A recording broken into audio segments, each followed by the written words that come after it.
చూసుకుంటే గతంలో కూడా ఇక్కడ ఎంపీగా కూడా ఇదే టీడీపీ నాయకులు ఉన్నారు. మరి ఎవరు చేయలేని ఇలాంటి ప్రాజెక్ట్ మరి పెమ్మసాని గారు చేయడాన్ని ఎలా హర్షిస్తున్నాం? ఇది గుంటూరు నగర చిరకాల వాంఛమ్మ.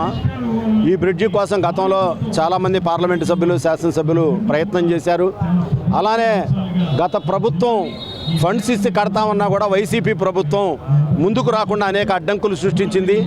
మరి పెమ్మసాని చంద్రశేఖర్ గారు కేంద్ర మంత్రి అవ్వటం, ఆ తర్వాత ఈ ఒక్క బ్రిడ్జినే కాదు నగరంలో 3 బ్రిడ్జీలు శాంక్షన్ చేయించిన ఘనత పెమ్మసాని చంద్రశేఖర్ గారికి దక్కింది.